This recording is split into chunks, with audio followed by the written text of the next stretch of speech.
Muy buenas noches a toda la audiencia de YouTube. Mi nombre es Juan Noguera.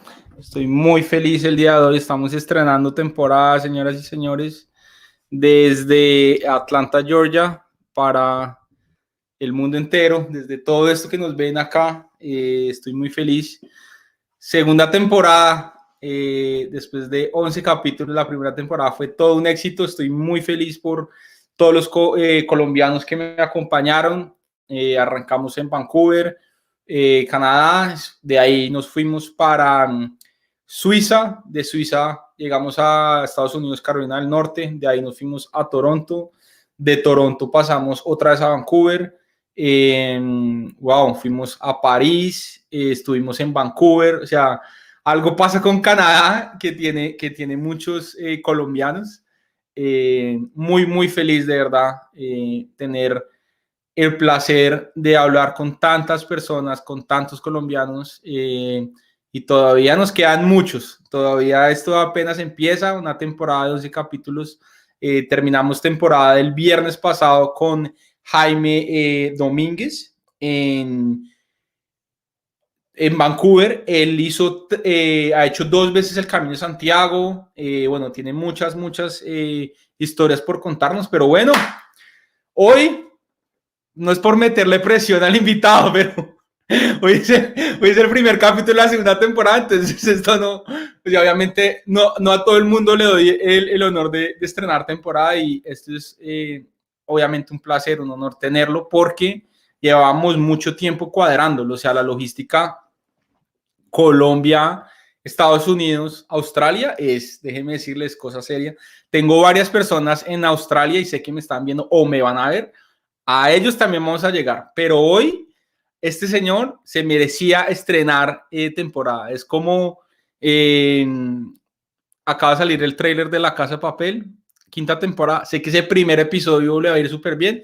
Pues acá en Colombianos en el Exterior también nos va a ir súper bien hoy. Quiero darle un fuerte aplauso y un fuerte abrazo virtual a una persona que marcó mi vida profesional como comunicador audiovisual, y estoy seguro, pero más que seguro, que a muchos estudiantes de la universidad también, pero también la clase de él es de esas clases que si yo pudiera regresar en el tiempo a tener la clase de diseño sonoro con él, de edición de sonido, la haría, o sea, sin pensarlo. O sea, puedo decir hoy, así fielmente, que en mis top 3 de profesores de mi vida, él está en esos top 3. Entonces, por favor, un fuerte aplauso desde Melbourne, Australia, para el mundo entero, a Hernán Espinosa. Hernán, ¿qué dice? Bienvenido, hermano. Juancho, muchas gracias. Bueno, qué introducción tan bonita, hermano, y muchísimas gracias por eso. Me alegra que le haya gustado la clase. Hombre, y a todos los que hayan pasado por allá, espero que también la hayan pasado así de bueno.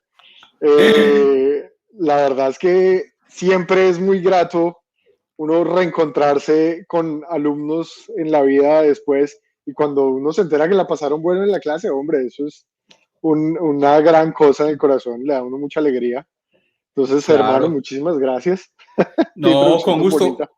No, con gusto. Yo tenía acá, es que doctorado en medios de comunicación no, y no, ¿cuál doctorado? Acá lo voy a introducir es de verdad, con el corazón, con el sentimiento, darle la bienvenida a mi podcast. Qué chévere. Gracias por darme la oportunidad, Hernán. Pues hermano, no, gracias a usted, y la verdad, pues un honor para mí acompañarlo, venir a charlar de cosas, venir a contar los cuentos que tenemos de lo que es la vida aquí en Australia, de lo que ha sido venir a hacer el doctorado, a conocer otra gente, a conocer otro mundo, a darnos un poquito de mundo, exactamente, a ver cómo es la vida en otros lares. Entonces, Claro. yo feliz, hombre, es un gran honor estar acá y acompañarlos. Y bueno, qué chimba que me dio la posibilidad de arrancar temporada. Qué rico, qué rico. Sí, Gracias a Dios claro. pudimos cuadrar la logística. Porque, como usted Sí. bien lo dijo, el mundo es a veces se siente chiquito, pero cuando hay que organizar 3 zonas horarias, se da cuenta uno Uf. que no es tan chiquito. Sí, totalmente cierto. Hernán, tengo acá ya gente comentando. Vamos a ponerlos acá. Mire, el primer comentario. Bueno, ahí veo a la familia y qué delicia que me acompañe la familia, hombre. Mi estimado padre, mi hermana también, Sweet Beats Pastelería Sí. y cuña publicitaria, a mi estimada hermana que tiene su pastelería allá en Bogotá y que ahorita en tiempos de pandemia, bueno, ha estado haciendo varios talleres para niños y entregando varias cosas. Bueno, muy rico verlos a todos también. La suegrita, La buena. suegra, bueno, suegra, bienvenida. Me portaré bien, haré lo posible para hacerlo. Sí, pues ahí toca que la suegra nos ponga un comentario, que participe y toda la suegra más adelante. Acá pone Bueno, mi Italia madre Medina. también y una super mega colega, doña Catalina, qué gusto. María Catalina Cruz, qué bueno el máster, bien, mira acá. Oiga, Hernán, Ella, trajo, ¿quién es? exalumna y colega, hoy en día profe de allá de la U de la Sabana, entonces pues encantado de ver a Cata por acá también por estos lados. Oiga, nos trajo a toda la fanaticada, Hernán. Bueno, ojalá llegue mucha gente, qué delicia, a mí me encanta. Además, entre más nos podamos poner y adelantar cuaderno con más gente, qué rico. Qué bueno, claro, claro. Igual, pues estamos en vivo. Acá son las 9:37 de la noche en Atlanta. ¿Qué horas son en Australia ahorita, en Melbourne? Por acá son las 11:37 de la mañana, en un día que ya hemos pasado como por eh, hemos pasado como por tres climas hoy. Arrancamos con un helaje terrible porque estamos entrando en invierno. Melbourne tiene un clima, como para ir calentando ahí el tema. Melbourne tiene un clima muy particular. A ratos se parece al bogotano, es muy temperamental a Uf, ratos se parece al paisa y entonces es muy cálido y delicioso en mm, ciertas temporadas. A rato el verano es una delicia. Es bien curioso y ahorita entrando, digamos, pasando del otoño al invierno, nos dan unos fríos terribles. En la mañana estábamos helados, cayó un aguacero y ahorita hace 2 segundos estábamos con solecito, por eso yo estaba aquí para la sala porque tengo mejor internet y hay sol, entonces estaba pegado mm. acá a la ventana como una iguana, así me calentaba. Y a rato, y ahorita ya empieza a enfriar, entonces, bueno, ahí Wow, vamos a ver cómo va la cosa. qué bueno. Mire, mire quién llegó. Bueno, Juan, Diana, buenas. Ahí veo mucha Bueno, gente y mi esposa, vale. sí, Valentina, Querías, bienvenida. Tú también calificas. Tú eres colombiano en el exterior. Tú eres sí que lo elegible es. para otro episodio. Tengo una segunda temporada abierta, entonces acá vamos a tener, obviamente, a Valentina. Diana Ramírez. Buenos días. Mire, llegamos acá. Juan, Otra estimada pues, amiga del exterior, Juan Castro. Juan Castro, estoy pensando, ese debe ser Juan Gabriel Castro, el profe de claro que fotografía, sí, si no porque estoy mal. mire, Real. mi partner de tren. Hombre, sí, oh, esas mañanas que cogiendo el tren de la Sabana, desde la estación ahí en Cedritos para ir a la Sabana muy temprano en la mañana, ¿cómo no? Y nos íbamos ahí charlando o en la Sí. tarde de vuelta. Claro, pues Sí, sí. vea, a él también lo tengo invitado, lo que pasa es que no hemos podido lograr hacer la logística por muchos temas de horario y también fue también un profesor que me marcó porque aprendí mucho de fotografía con él y pues ya que estamos haciendo video, pues la fotografía hace Hay parte del cuñita video. publicitaria para el Juancho. Sí, sí, no, él sabe, estamos ahí, hemos hablado y todo. Hernán, empecemos pues por el principio porque esta es la primera vez que usted hace un video podcast, aparte que hace clases online y todo el cuento. Sí, es la primera vez que hago un video podcast. Me encanta la idea, me parece delicioso poderme hablar pues, de mis temas y de mi experiencia, tanto personal como profesional. Pero como tú bien lo dices, digamos, ha sido también, pues yo he sido profesor desde hace un tiempo. Yo empecé a dar clases la primera vez que di clase fue en el 2008. Di clases 2008-2009, luego me fui a hacer la maestría a Chile un tiempito, eso fue en el 2009-2010, volví a Colombia a finales del 2010 y desde entonces pues me dediqué a ser profe, estuve muchos años haciendo cátedra en La Sabana y en la Universidad de los Andes. Y después ya entré a ser parte de la planta de la Facultad de Comunicación de la Universidad de La Sabana hasta que me vine aquí a hacer el doctorado. Digamos, técnicamente en este momento sigo siendo parte de la Universidad de La Sabana. Eh, pero pues ahorita estoy en Melbourne haciendo mi doctorado. Entonces sí, mi experiencia grande ha sido por ahí. Ahorita en pandemia nos tocó aprender a dar clase online. Fue un aprendizaje. Los que fueron mis estudiantes y mis colegas saben que me encantaba. Yo soy una persona muy energética, enérgica a la hora de dar clase. Me gustaba gritar, brincar, hacer chistes. Eh, Soy muy bulloso. Entonces me hace mucha falta el contacto con los estudiantes en persona. Me da a veces inclusive tristeza, porque ahorita se me dio el chance, por ejemplo, aquí en la universidad en la que hago el doctorado en RMIT en Australia, se me dio el chance de enseñar una tutoría para una clase acá. Y tuve alumnos muy interesantes. Ha sido súper rico también enseñarle a gente con bagajes completamente distintos al mío, angloparlantes, algunos australianos, otros, por ejemplo, chinos, coreanos, de todos los rumbos de la vida. Y tristemente me ha tocado online. Tristemente no he tenido la posibilidad de interactuar con ellos. Entonces muchos de ellos, fíjate, estábamos terminando semestre estos días y me decían, hombre, Hernán, ojalá algún día tengamos el chance de verlo, porque no pasó el semestre y nunca le vimos pues lo vieron online, pero muchos de ellos dicen, ojalá que un día caminando por la universidad nos reconozcamos y podamos saludarlo, porque pues, Claro. nunca los he visto. Entonces es otra cosa muy distinta hacerlo online.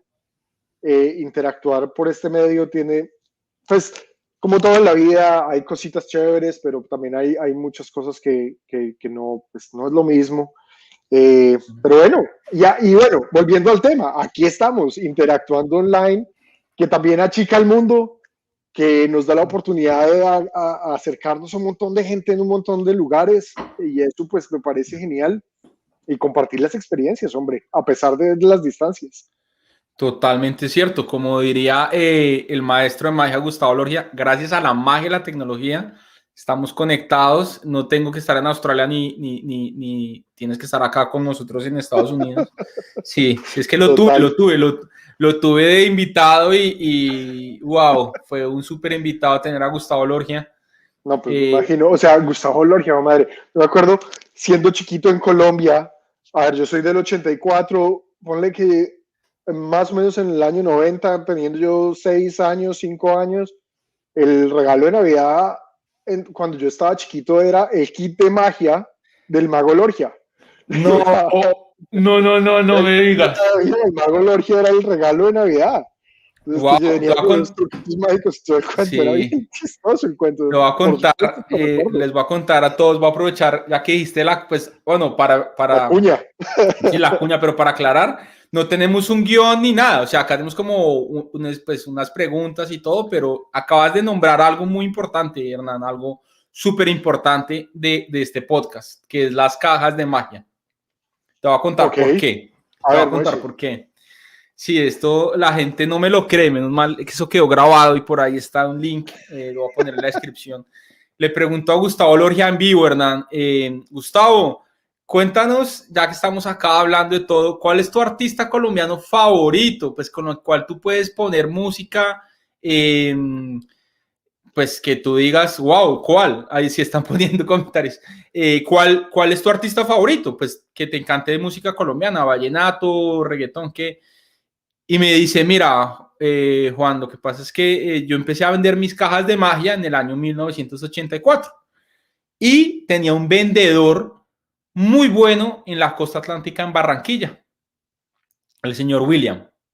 Y el señor William me vendía cajas de magia en Barranquilla, Cartagena, La Guajira, mejor dicho. Y yo iba a visitarlo como a hablar de las cajas y todo, y me decía, Gustavo, mi hermano latinoamericano, ¿cómo estás? Mira, es que tengo mi hija, le encanta bailar, mírala cómo baila, mira cómo canta. ¿Será que no puede estar con nosotros, no puede estar contigo en tu show? Gustavo, no, pues esperemos a que creas que está muy chiquita. Y fueron pasando los años, y un día lo volvió a llamar.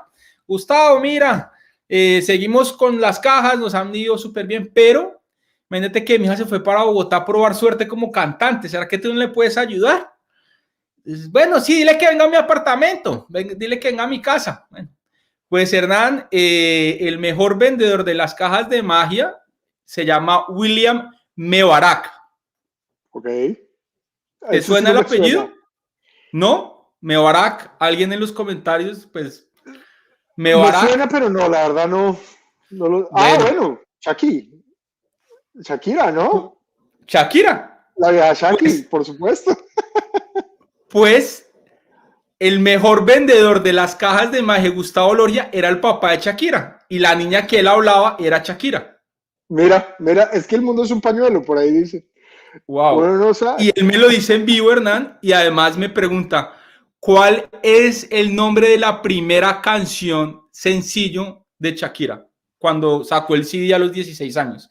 Y yo, No, vea, pero yo eso soy tuvo que súper ser fan. magia o fuego, o sea, eso tuvo que ser de los Magia, primeros discos. Magia, magia. sí. Porque ella tenía cajas de magia de Gustavo Loria en toda la casa. Ah, esa sí no me la sabía, no sabía que eso iba por allá. Sí, ¿qué Pero tal? sí.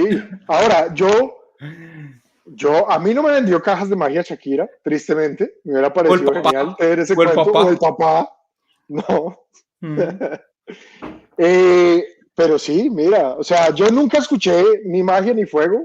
Yo a Shakira la vine a conocer en Pies Descalzos, pero pues Yo digamos que también. por cultura general uno se sabe el cuento de sus primeros álbumes y cómo fue el Claro. cuento ahí creo que fue con Sony Music. Bueno, el caso, eso de ahí tiene su historia. Sí, un Pero tema sí, ahí. Cajas de Magia de Gustavo Lorgia, definitivamente parte de Sí. mi infancia, sin duda ninguna. Alguna vez tuvo que haber estado ese regalo debajo de un árbol de Navidad. Estuvo ahí y lo recuerdo, Mm. sin duda. No sé si, no Chévere. sé, sí, yo lo pongo que debió ser por allá del 90 y pico, debió ser el cuento con el mago Lorgia. Hernán, tú eres de Bogotá, ¿cierto? Sí, rolito, rolito, puro ¡Vamos! cachaco, ¡Qué bien! ¿No? Este podcast se está poniendo bueno cada minuto que pasa, porque puro Rolo, cachaquito. qué bueno, qué bueno. Hernán, el tema del sonido, la música, o sea, ¿en qué momento en tu vida la música empezó como a ser parte de ti? Pues hermano, la verdad es que yo he tenido un viaje profesional y un viaje, digamos, creativo muy raro.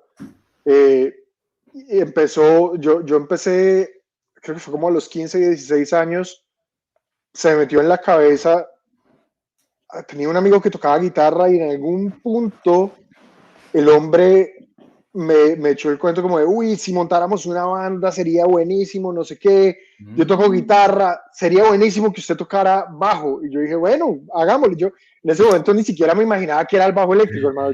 Yo me monté, me parecía chévere el cuento, estar en una tarima, tocar, me parecía genial. Y mis padres, Dios los bendiga, alcahuetas y generosos ellos de corazón, a pesar de que yo creo que ellos también dijeron bajo, bajo, bajo, y me dieron el bajo. Yo recuerdo perfectamente, ese fue un regalo de Navidad, hablando de regalos de Navidad, que conmigo siempre ha sido regalo de Navidad y de cumpleaños, porque yo cumplo el 31 de diciembre.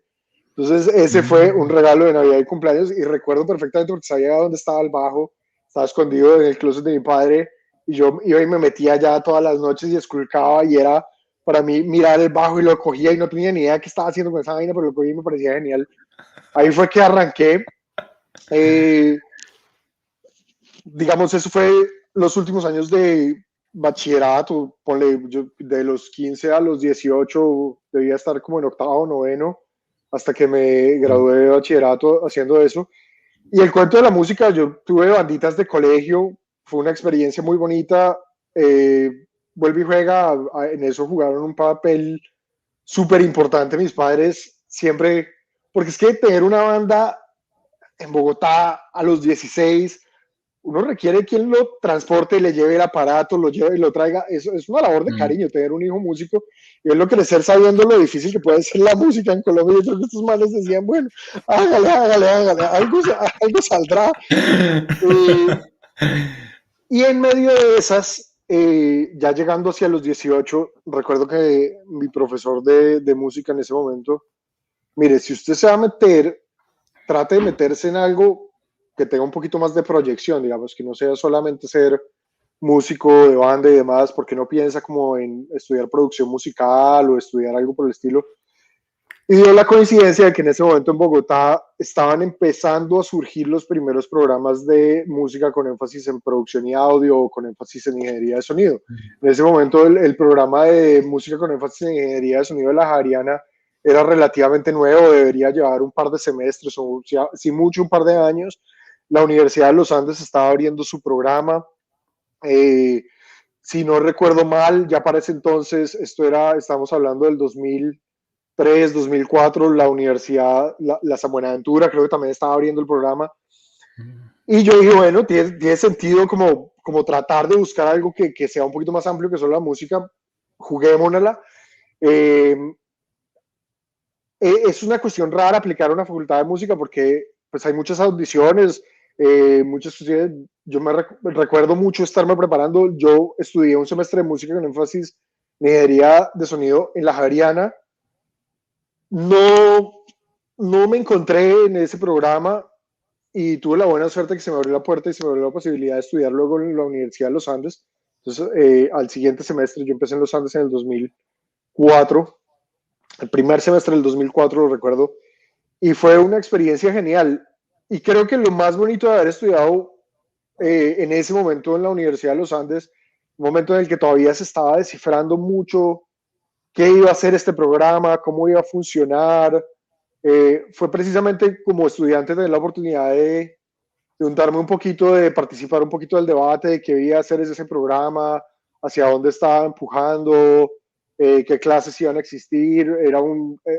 Cuando yo estudié, se abrían y se cerraban clases casi que cada semestre. O sea, muchos de mis compañeros que estuvieron, yo fui segunda o tercera promoción de ese programa, muchos de los que se graduaron primero vieron clases que nunca existieron para mí. Yo vi clases que después, estoy seguro que si yo le contaba mi programa a los que hoy en día estudian eso, dirían como, ¿usted qué estudió? Pues entonces se dio la oportunidad, y creo que en eso los Andes fue una gran plaza de abrirme a muchas posibilidades, de ver muchas posibilidades, de encontrar muchas cosas. Lo cual, digamos, fue genial porque cuando yo terminé, yo me di cuenta que a pesar de que la música siempre era algo muy chévere y era algo que me gustaba y demás, personalmente creo que me encontré más fue por el lado de la ingeniería de sonido. Me encantaba echar manos en las consolas. Para mí los cables, las consolas, los computadores, ese era el mundo de fantasía para mí. Si yo podía llegar a la Universidad de los Andes y desarmar el estudio completo para volverlo a armar de ceros, eso era mi fantasía. Cuando me llamaban a hacer trabajos de ingeniería de sonido en vivo, me los gozaba. Fue uno de los primeros trabajos que justo el último semestre en el que yo estaba en la universidad, un amigo que había empezado a trabajar con una empresa que yo no creo que exista ya, trabajaba con una empresa de sonido que se llamaba Sonido Jorge Vázquez en Medellín. Ellos hacían sonido para varios eventos en Colombia y hicieron un festival iberoamericano de teatro en Bogotá. Y en esas, mi amigo Juan Sebastián Bastos un día me llamó y me dijo, hermano, necesitando otro personaje que se venga aquí a hacer ingeniería urgente, ¿se le mide? Y ahí yo me metí, duré con ellos un tiempo, hice de ingeniero de sonido un tiempo en Medellín. Creo que eso fue el 2008-2009, fue el año más interesante, digamos, como para arrancar carrera profesional, porque yo estaba enseñando en los Andes, enseñaba taller de grabación en los Andes, enseñaba, en ese momento se llamaba diseño sonoro en la Sabana. Fue una de las primeras clases que enseñé yo allá, segundo semestre 2008-2009, primer semestre. Y estaba enseñando esto y yo hacía ingeniero de sonido en Medellín los fines de semana. Entonces, recuerdo perfectamente dictar clase toda la semana, porque además hubo un semestre loquísimo en que hay como 27 horas de clase a la semana, una vaina así súper demente.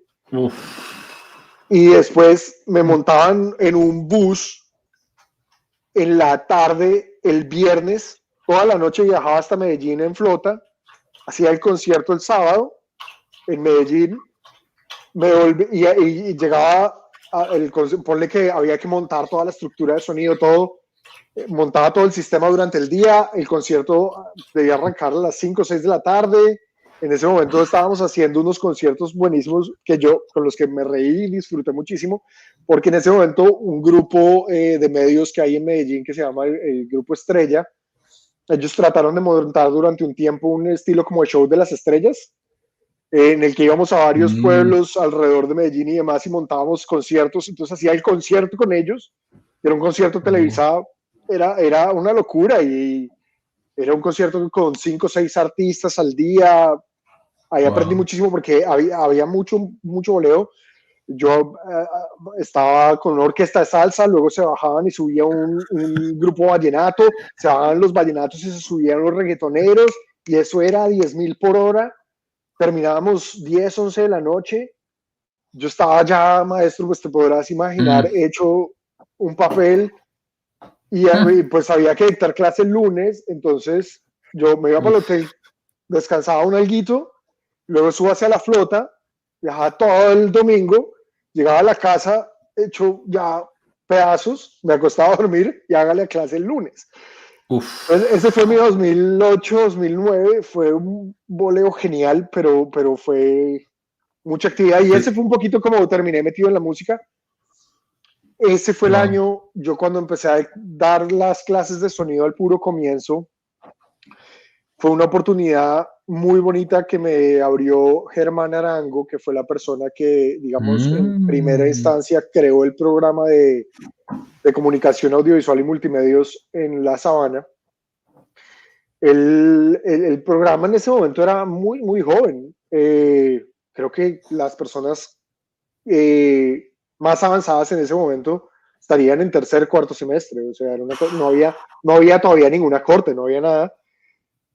Y recuerdo perfectamente la entrevista con Germán Arango, porque el hombre me invita a la oficina de La Sabana. Yo nunca había estado en la Universidad de La Sabana, llego ya, el hombre se sienta conmigo, empezamos a hablar, y al rato el hombre me dice: mira, Hernán, el perfil me parece genial y me parece genial todo lo que usted me cuenta y cómo ve las cosas.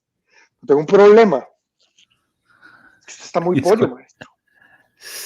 Usted está muy pollo, usted tiene 23 años, acaba de salir de la U. Yo no sé si yo a usted le puedo soltar una clase. Yo decía, bueno, pues no sé, Germán, o sea, a mí me parecía muy interesante, muy rico aprender. Yo había sido monitor varias veces en la universidad, pero pues esa era mi experiencia como profesor, esa era mi experiencia docente en ese momento.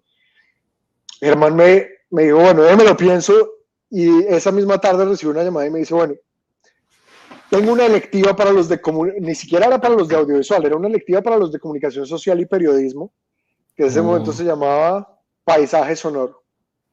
Yo, ¿se le mide? Hágale, de una, o sea, eso sin pensarlo, vamos. Y esa fue la clase que yo dicté en el segundo semestre del 2008. Fue una clase, de esa clase me acuerdo muchísimo, muy bonita. Aprendí muchísimo sobre cómo enseñar. Recuerdo mi primera clase, recuerdo el pánico en la entrada del salón, habiendo preparado un montón de cosas, estaba súper nervioso, y entonces entré, y bueno, los que me oyen en este momento y vuelvo y juega, mis estudiantes dan fe de esto, yo hablo muy rápido, cuando me emociono, cuando estoy nervioso, hablo muy rápido. Y recuerdo haber entrado a esa primera clase y me boté como un loco, como una metralleta, y se me acabó el tema en 15 minutos. Se me acabó el tema en 15 minutos y yo recuerdo ese corazón a 10.000 por hora, y entonces ahí medio disimulé, y bueno, no, es la primera clase del semestre, muchachos, tranquilos, váyanse, relájense y nos vemos la otra semana. Salí, ay, ¿qué voy a hacer? Todo lo que preparé se me fue en 15 minutos. No, qué locura. Y yo creo que esa experiencia me marcó como profesor totalmente por dos cosas. Uno, porque me dio el chance de abrirme al sonido por fuera de la música. Pues fue la primera vez que yo tuve que pensarme realmente cómo enseñar y cómo explicar lo que es el sonido del cine y demás, por fuera de la banda sonora, por fuera de la música como tal. Y eso fue lo que abrió la puerta después. La clase que tuviste, la edición de sonido y demás, vino de esa reflexión. Y dos, yo me volví un profesor que tenía muchísimo tema preparado por clase. Yo creo que todos mis estudiantes daban fe como de, yo no me puedo perder una clase con Hernán, porque perderme una clase con Hernán es perderme como de 16 temas. Entonces, la gente nunca faltaba a mi clase, no porque yo llamara asistencia, sino porque donde usted no fuera, era como haberse perdido medio semestre de clase. Sí, tal cual. Era precisamente porque, como me di cuenta que hablaba muy rápido, empecé a preparar muchísimo tema por clase. Eso ha cambiado. Claro. Los años, la experiencia. Ya bueno, ya hace ya más de 10 años. Aprende uno a enseñar y demás. La vida lo va cambiando a uno en muchas cosas. Ya hablaremos de eso ahorita con la Avenida Austral y demás. Pero sí, esa fue mi experiencia con el sonido. Y me volví un gran defensor, / creyente, / estudiante de lo que era el sonido por fuera de la música durante ese año. Y como te digo, me sumergí en la parte técnica. Pero, y esa fue una de las lecciones, y hablando de colombianos por fuera, es una de las lecciones que yo creo que me puede ir enseñando a mí la vida, es de estar abierto a lo que la vida le vaya poniendo a uno enfrente, porque fíjate, voy terminando yo el segundo semestre, voy yo como en la mitad del segundo semestre de clases en mi vida, y el mismo Germán Arango que me había dado esa oportunidad, me dice: Hernán, yo lo quiero contratar a usted tiempo completo aquí en La Sabana, pero necesito que para eso haga maestría.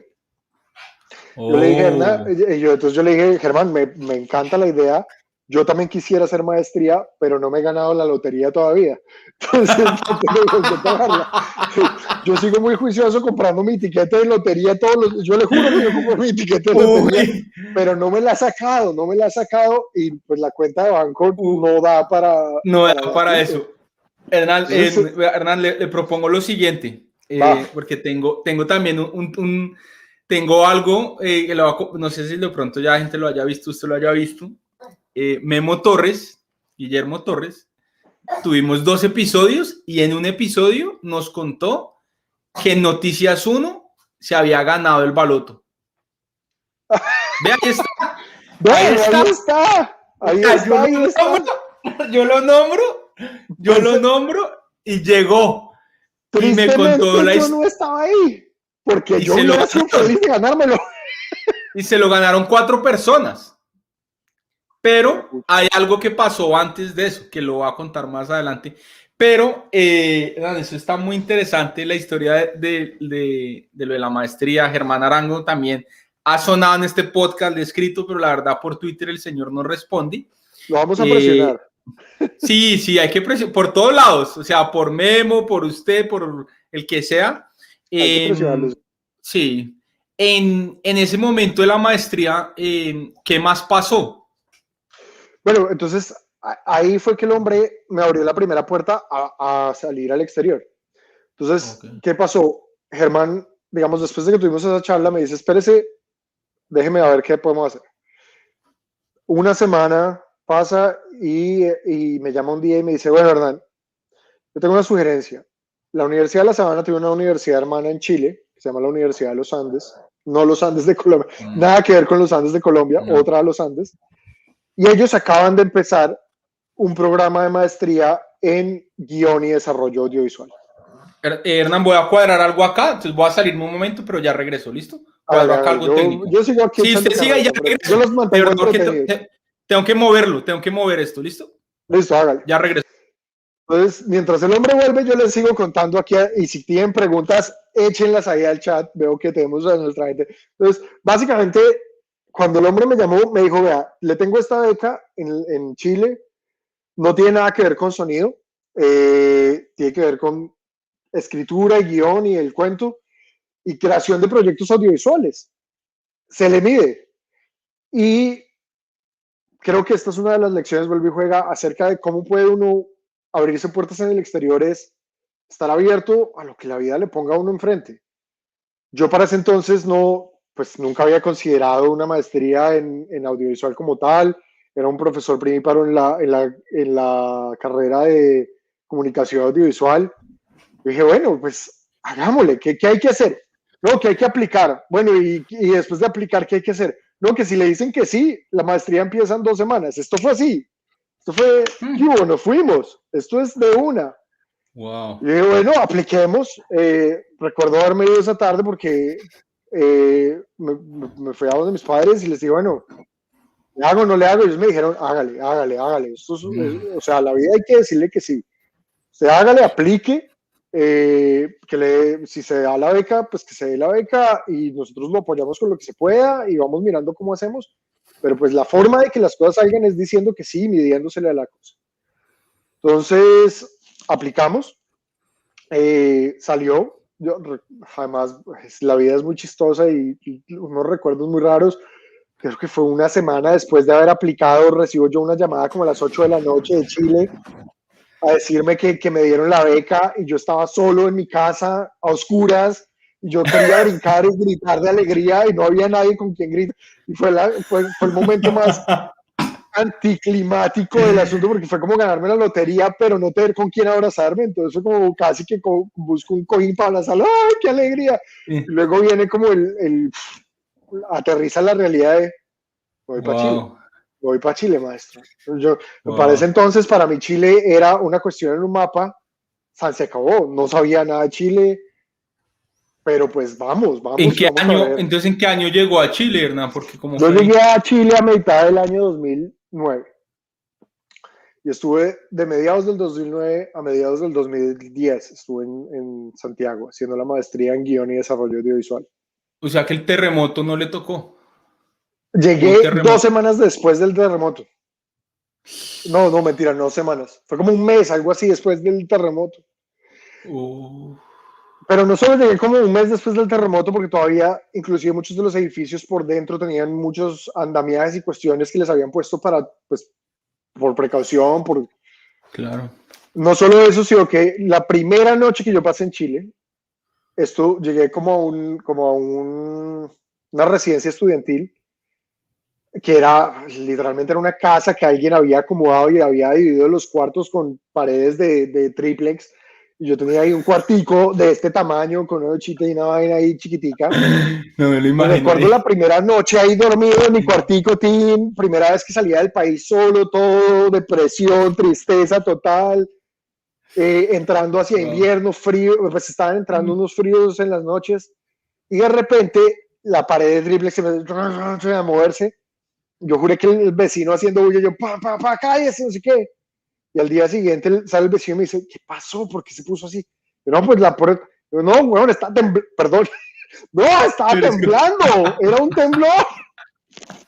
Era un temblor y yo no me enteré. Yo pensé que era el vecino haciendo bulla. Y yo, bueno, pues, esa es la vida. Esa fue mi primera noche en Chile. Una experiencia. Wow.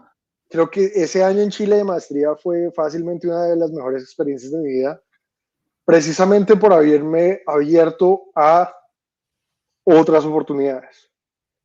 Claro. En ese caso, a la escritura de guión, tuve la oportunidad de tener clases de guión y de producción con gente increíble, que jamás, en eso sí, digamos que el Germán Arango de esa maestría en su momento en Chile es un hombre llamado Paco Segers. Paco tenía esta habilidad que yo creo que Germán también la tiene de conseguirse gente increíble para venir a dictar a clases a los programas y demás. Yo tuve clases con el productor, que en esa época era el productor de La Pasión de Cristo, la película de Mel Gibson. Tuve clases con Robert McKee, que es como uno de los grandes senseis en el mundo del guión. Tuve clases de producción con Mercedes Espeleta, que es una de las personas más importantes en términos de compra y venta de productos internacionales entre Estados Unidos y Europa. O sea, tuve unos grandes senseis de profesores que me abrieron la cabeza, no solo al guión, sino a la economía de medios, a lo que es realmente el negocio de los medios por muchos lados. Y el sonido, pues, digamos, aunque yo lo había puesto un poco a un lado, lo empecé a ver ya desde el panorama amplio de la comunicación audiovisual. Ahí fue, yo realmente creo que me volví como más un comunicador audiovisual que cualquier otra cosa. Volví a Colombia después y ahí empecé a dictar. Se abrió otra vez la posibilidad en la Sabana de volver a dictar edición. Ya dictaba edición de sonido. La clase de diseño sonoro la heredó en su momento Oscar Olaya, que tú ya tuviste aquí invitado. Osquitar ya en ese momento se había quedado con esa clase y él estaba dictando esa parte. Edición de sonido, en ese momento la había empezado a dictar Juan Sebastián Bastos, que en ese momento pues, es el amigo que me había conectado a mí para los conciertos en ese momento, en su momento recién salido.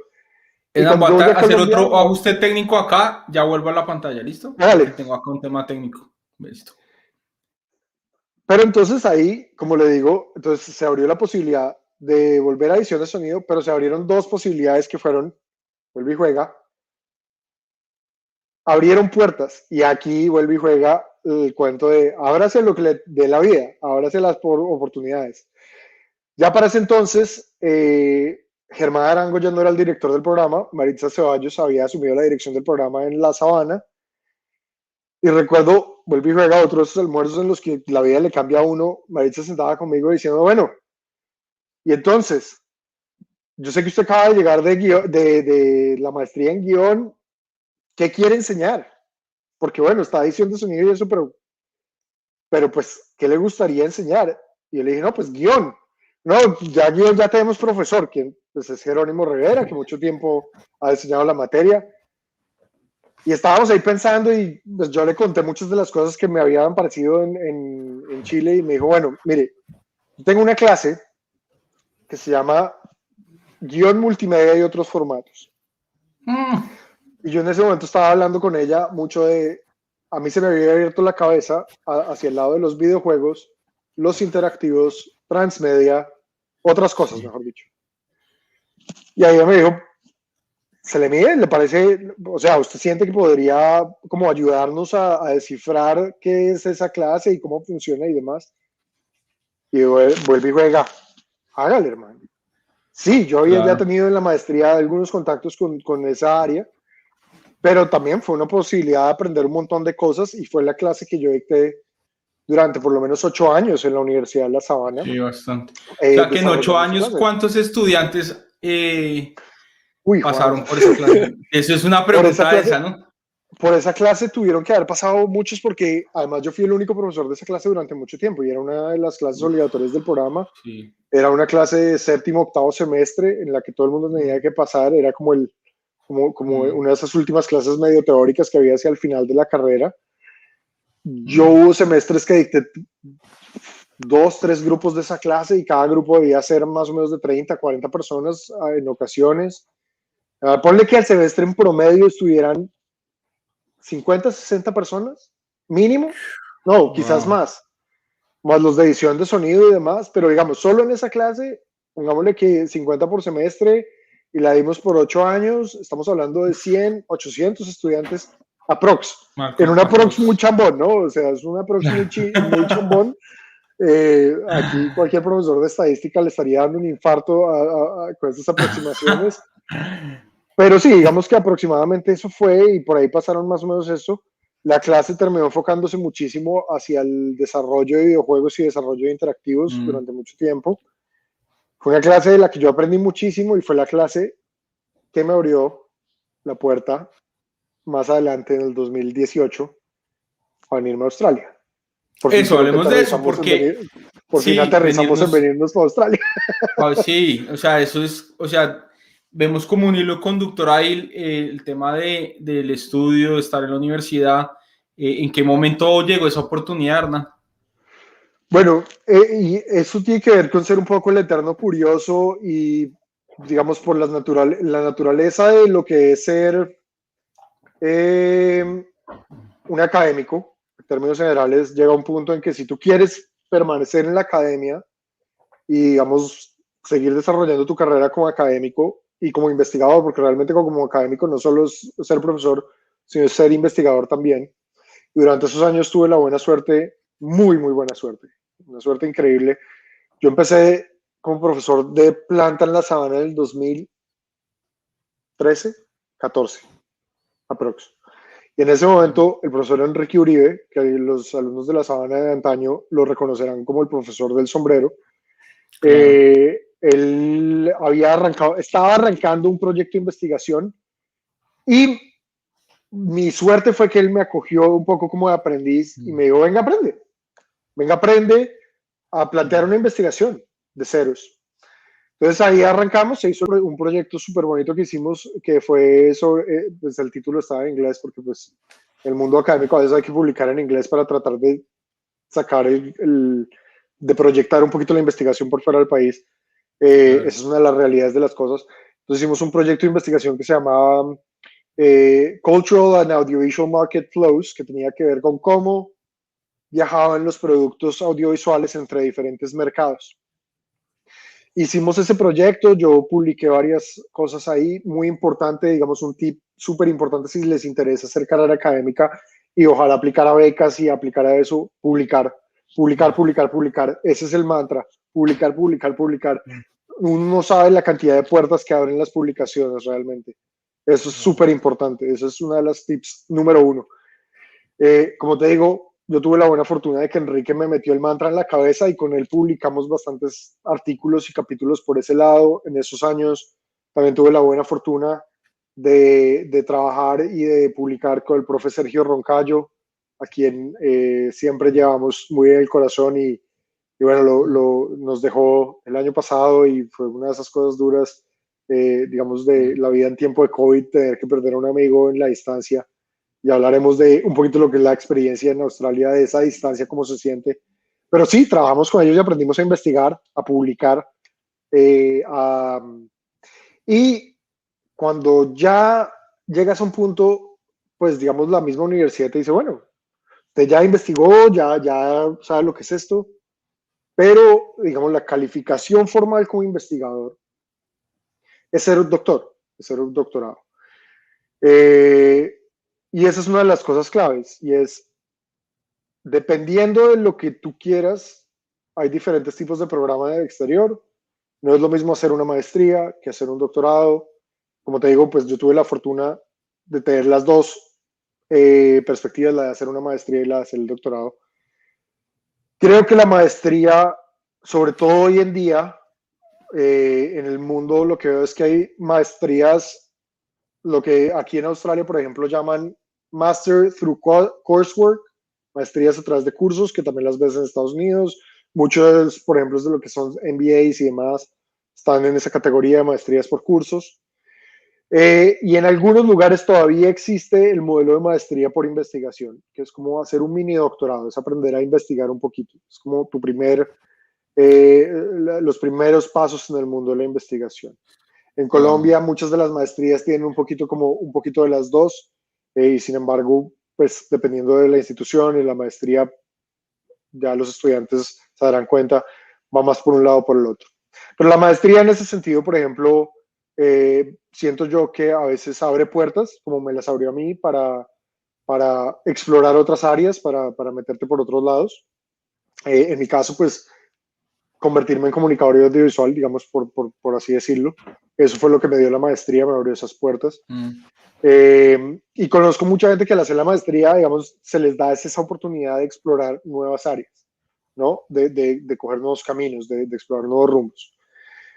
El doctorado, y bueno, en eso te da un saber un poco más especializado, más concreto. El doctorado, en cambio, es más acerca de cómo aprender a investigar. Eso es lo que es ser un doctor. Es una experiencia completamente distinta. Aplicas a un mercado profesional distinto, digamos, estás aplicando otras cosas. Y en la academia, pues necesitan investigadores, necesitan gente con las habilidades, digamos, de cómo plantear un proyecto de investigación, cómo manejarlo, cómo aplicar a financiamiento, cómo traducir eso en saber formal, cómo llevar ese saber formal a las publicaciones académicas. Esa es la ruta del doctorado, ¿no? Es una experiencia distinta, también súper mega interesante. Y digamos en otros países, por ejemplo acá en Australia, te darás cuenta, mientras que en algunos mercados, en algunos países, casi que te piden maestría para entrar al doctorado, en otros países ya es como, usted quiere hacer maestría o doctorado, son dos cosas distintas. Aquí en Australia hay ciertas universidades que inclusive te dicen, si usted quiere hacer doctorado y no tiene maestría, lo que hacemos es que, por ejemplo, creo que así funciona me corregirán si me equivoco, en universidades como Macquarie University en Sydney y demás, existe el modelo como de los primeros años son como la maestría en investigación y después usted hace como el upgrade al doctorado, expande el proyecto hacia doctorado. En la universidad en la que yo estoy en este momento, que es RMIT University, en RMIT ellos te dicen, si usted tiene un máster en investigación o nos demuestra experiencia como investigador, que fue lo que me permitió a mí entrar hasta el doctorado, la experiencia que tenía como investigador, puede ingresar al doctorado, casi que sin maestría, ¿no? O puede ingresar a la maestría de investigación y ahí empata y se mete al doctorado. Esa es, digamos, como la posibilidad. Muchos de mis compañeros de doctorado, por ejemplo, hacen el pregrado y en el pregrado los reclutan porque los profesores les ven un interés en la investigación y los reclutan para lo que ellos llaman aquí un honors program. El honors program es como un año más para que usted haga una tesis de investigación chiquita. Entonces es como una mini maestría en investigación y ya cuando usted tiene honors ya puede pasarse al doctorado. Entonces son rutas distintas y como te digo, dependiendo del país, cambia un poquito el sistema. El doctorado en ese sentido, dependiendo, vuelve y juega del país, son sistemas muy diferentes. Aquí en Australia el doctorado, tú llegas y es un poco como la aproximación del papá que le enseña a uno a nadar botándolo al lado profundo de la piscina, de un empujón. Literalmente tú llegas, dicen, bueno, muchacho, buenas tardes, este es su supervisor, aquí está su oficina, te dan un rinconcito en la oficina, esta es la biblioteca, aquí está su carnet, hágale, investiga, investigue y nos vemos. Y pues sí, hay una estructura, digamos, no es completamente libre, hay una estructura, tú tienes que hacer unas presentaciones anuales acerca de tu progreso, cómo va la cuestión, y es una relación muy de uno a uno con tu supervisor, quien te va guiando cómo plantear el proyecto y demás. Pero yo solo tuve una clase en todo el doctorado, una clase de metodologías de investigación. De resto es, hágale, maestro. Y la razón por la cual usted se viene a otro país es realmente por la gente con la que puede tener contacto, con otros investigadores, con otras áreas, con otros laboratorios, con otros recursos. Wow. Entonces, es una experiencia muy autónoma, terriblemente estresante, la autonomía con la que uno se encuentra. Yo puedo decir que mis primeros meses en Australia como doctorando fueron estresantes por tener que enfrentarme a esa autonomía como de, hágale. ¿En qué año? Solo, ¿en qué mes? ¿En qué mes? ¿Cuándo llegaron?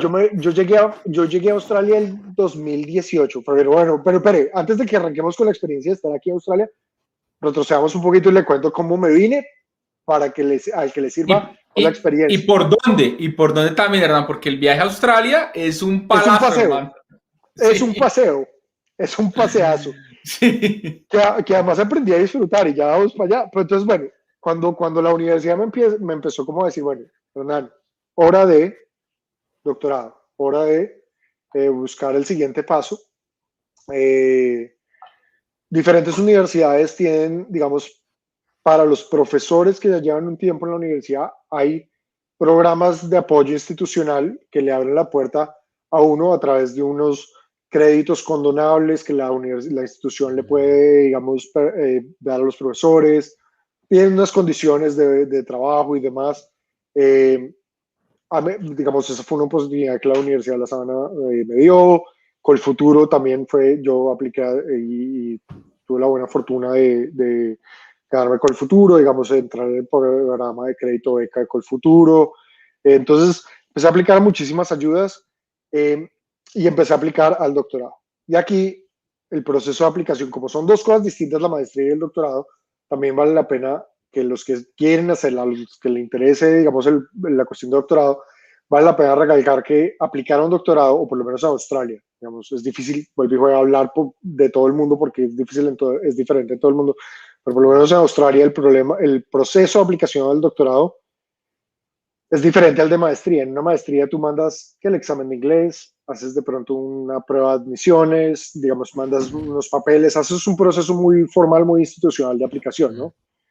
Al doctorado existe eso, tienes que mandar el examen de inglés, tienes que hacer ciertas cosas, pero también es un programa, es un proceso casi que de audición, en el sentido de que tú tienes que escribirle a los profesores que potencialmente podrían ser tus supervisores doctorales y tratar de vender un proyecto, tratar de venderte un poco como investigador y decirles, bueno, mire, a mí me gustaría como investigar esto, no sé qué, veo que su perfil es parecido al mío.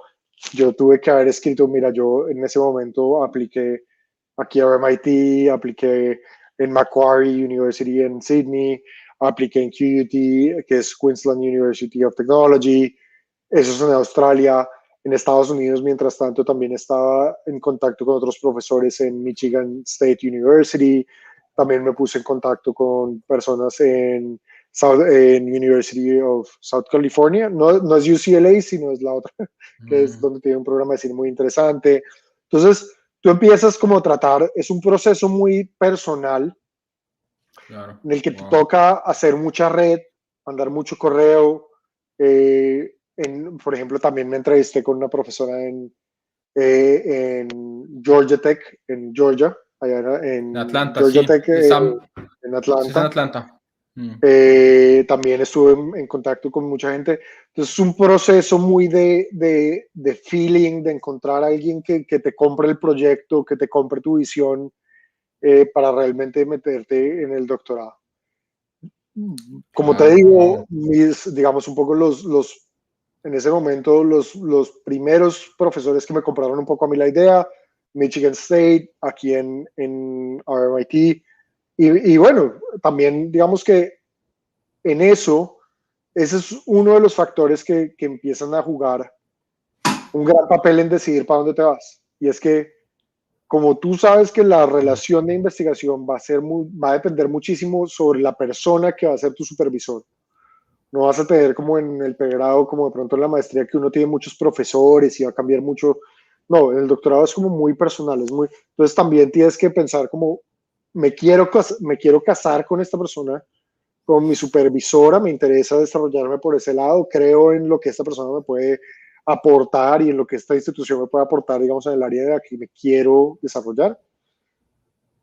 Entonces ahí tú decides, ese es uno de los pasos duros y esa es una de las razones por las cuales yo me vine a Australia, fue la supervisora Wow. con la que yo encajé, que es una Una persona, conexión chévere con la vieja, entonces, con la sí, sí, persona. hicimos una conexión muy chévere. Es una persona que venía de un bagaje muy similar al mío. Ella también venía de estudiar guión, pero de haberse metido por el lado de eh, la creación, digamos, de la comunicación audiovisual pensada desde, es que no me gusta decir los nuevos medios porque ya de nuevos no tienen nada, pero digamos desde los interactivos, desde los juegos, desde las redes sociales.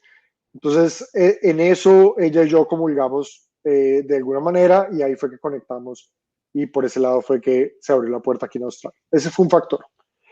Otro factor que me abrió a mí un poco la idea de venirnos a Australia fue eh, la Además, posibilidad. venirnos, ¿no? Venirnos, no es venirme, sino Ah, bueno, sí, venirnos porque venirnos. Sí, sí, yo ya estaba en ese momento casado, importantísimo. Ya no era venirme solo, ya no era venirme solo, es una decisión que ya, pues es una decisión de pareja, ¿no?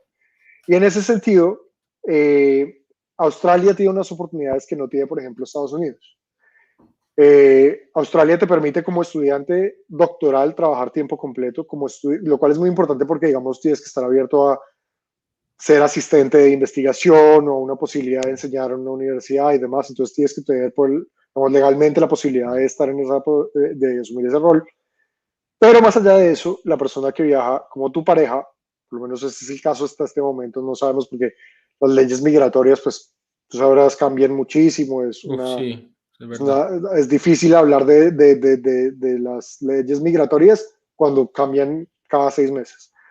Y más en tiempos del COVID, uno no sabe realmente cómo va a ser Uy, la sí, cosa. eso es verdad. Pero digamos, por lo pronto, una de las oportunidades chéveres que te abre es que tu pareja, si eres estudiante doctoral, tiene la posibilidad de trabajar tiempo completo. No estoy 100% seguro si eres estudiante de maestría y demás, pero también tiene la posibilidad de trabajar. Sea cual sea el caso, si es tiempo Mm. completo o medio tiempo, la persona tiene posibilidad de trabajar. Creo que ahí, y si les interesa Australia, mi recomendación sería, ojo con eso, porque creo que dependiendo si usted se viene de pareja de alguien que viene a maestría o a un programa de inglés o a un programa de pregrado, son diferentes al del programa de doctorado. El del programa de doctorado, como te digo, mi pareja, Valentina, mi esposa, ella, a Dios gracias, puede trabajar tiempo completo. Y eso también es un factor importante, porque al final, cuando viaja la persona contigo, pues tienes que pensar que psicológicamente esto va a también ser algo Uf, que no solo te va a afectar a ti, va a afectar a esa persona uy, también, ¿no? sí. No, es que ni Esa me lo persona diga, también. ni me lo diga Exacto. porque yo también estoy en esas. Hernán, quiero saludar acá, mire, María Catalina dice, el Gran Máster, sí, el Gran Máster. ¿No? Bienvenidos todos, todas las personas también. Valentina sé que nos está escuchando, porque en mi Instagram acaba de poner el link y está también con su nombre, entonces lo puede también Venga, hacer repost, ahorita sí, le para hacemos que repost, lo, Meche. sí, para que Entonces, esté ahí. le reposteamos. Entonces, sí, Sí, ese es un factor que sin duda afecta muchísimo. Afecta muchísimo, muchísimo el hecho de que uno tiene que pensar también cómo va a afectar esto a mi pareja, qué oportunidades va a haber para ella, porque porque digamos, ya no es singular, sino exacto, digamos, plural. no, no, no. Digamos, te vas a un país, Mm, por decirlo cualquier otro, en el que no exista esa oportunidad de trabajo, ¿qué va a hacer esa persona? ¿Estar en la mm, casa todo el día esperándote? mm. No, se vuelve loco, literalmente, o sea, Uy, literalmente eso sí. puede poner un estrés en la relación, en la persona, que es muy grande. Entonces hay que pensar esto también como una oportunidad Mm, en pareja para los dos. Entonces, Australia en ese sentido se volvió también una posibilidad muy atractiva porque mi esposa podía trabajar. Eh, eso fue así. Entonces, empezamos a aplicar el proceso migratorio para Australia, por lo menos el proceso que nosotros vivimos no fue particularmente complicado. En su momento acababan mm, de inaugurar la embajada de Australia en Colombia, entonces nosotros todavía nos tocó hacer parte del proceso, vamos enviando papeles, porque en ese momento no había embajada de Australia en Colombia. La embajada más mm, cercana que había es en Chile, que servía como mm, embajada para Chile, Colombia y Perú, y en Colombia y en Perú había cónsules. Entonces uno tenía que mandar mm, los papeles a Chile y allá le hacían el proceso. Pero a pesar de eso, no fue particularmente complicado.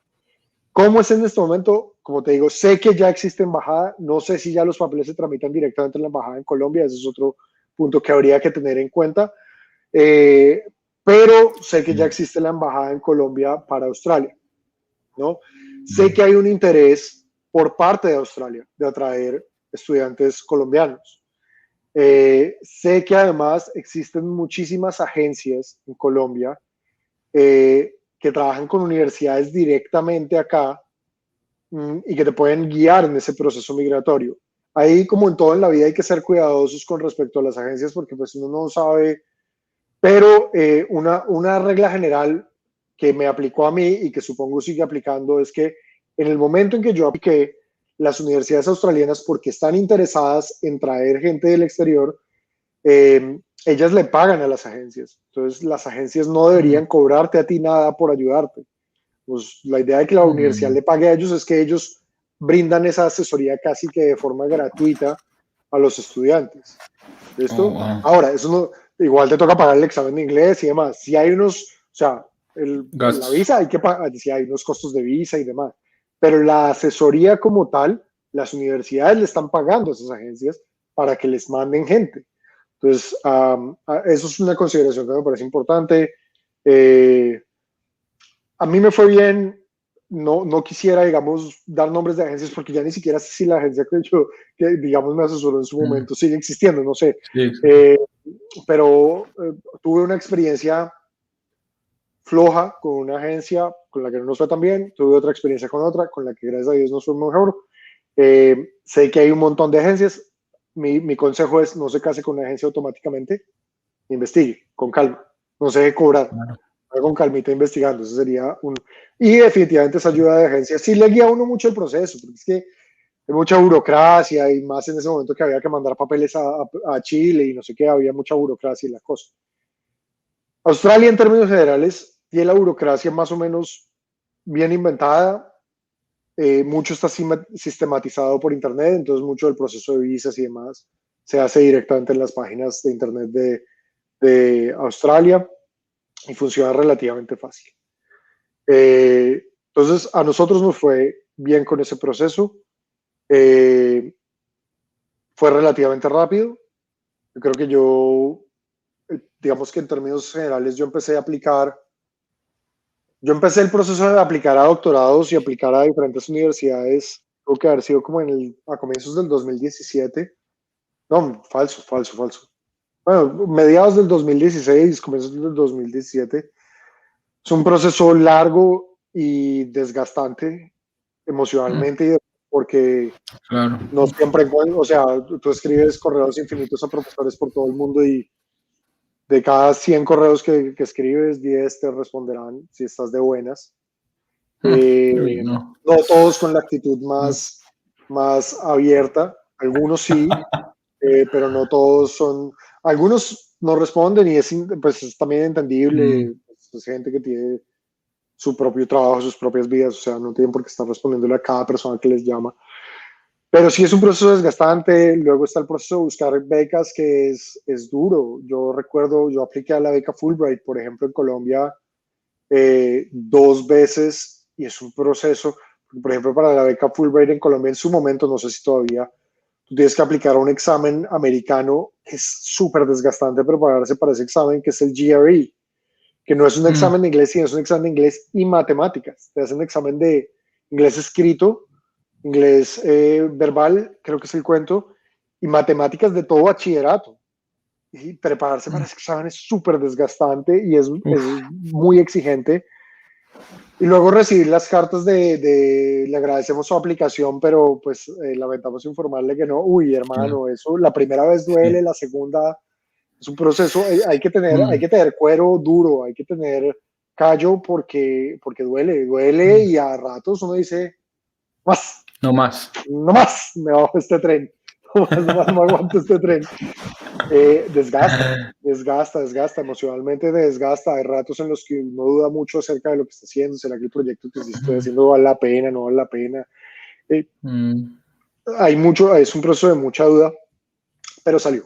A Dios gracias. Entonces, hay que aplicar, cuero duro, muchachos, se puede, Se sale, puede. No es pero imposible. alístese. No es imposible, pero alístese. Digamos, no es fácil. Entonces, la burocracia migratoria de la que yo hablaba un instante, esos son los últimos 6 meses. Esos ya una vez usted le dijeron que sí en la U. Pero porque inclusive, por ejemplo, para Australia, si mal no recuerdo, para aplicar una de las cosas que uno necesita es lo que en su momento llamaban el COE, que creo que ahora se llama el FOE, que era era un expression of COE, bueno, es una carta de la universidad que dice sí, yo lo acepté. Y en su momento, y hoy en día es lo mismo, digamos, la universidad tiene que decir sí, lo voy a recibir para uno empezar a aplicar. Hay otros requisitos hartos de burocracia, pero no es difícil, es lograble, no se puede hacer. Y los éxitos también se celebran y se sienten maravillosos. Por ejemplo, para mí es un gran orgullo decir que yo soy becario Colfuturo, con todas las dificultades y ventajas que tiene el crédito Colfuturo, porque dependiendo de con quién hablas del crédito Colfuturo, hay gente que habla muchas bondades, hay gente que no habla tan bien del programa. A mí puedo decir que he encontrado cosas buenas, he encontrado cosas de pronto no tan buenas del programa, pero lo que sí se sintió como un pequeño espaldarazo en su momento de fresco que usted va por donde tiene que ir. Y bueno, también una vez ya la universidad, una de las cosas que yo hacía mucho en su momento era ver los rankings mundiales de las universidades. Entonces, RMIT, la universidad a la que yo vine, está muy bien rankeada en esos rankings, entonces darme la posibilidad de ser aceptado en una institución, digamos, de un calibre chévere, también fue un sentimiento grato y muy emocionante. Entonces ya para ese Su entonces papá, uno, mire, pero sí, vale la vale la pena, pena. dice su papá. Su Uy, papá sí, está acá. Qué el bueno, Hernán hombre, está el hombre sí acá. que me ha Sí. acompañado en ese proceso, y los dos, mis padres sí que me han acompañado en esos procesos. Patricia Martínez pone caritas.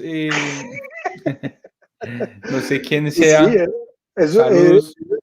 es un proceso, como te digo, que requiere un tesón, pero le diría a la gente, hágale, de verdad, créaselo. Créase un poquito en su proyecto, crea que se le van a abrir puertas, esté dispuesto a que se le abran puertas distintas. Yo en su momento, cuando yo empecé, yo estaba empeñado, Estados Unidos, Estados Unidos, Estados Unidos. Lo tenía en la cabeza, por allá, por allá, por allá, porque inclusive me había respondido uno de los profesores con los que quería trabajar en Estados Unidos. Yo decía, no, es por allá, por allá, por allá, por allá.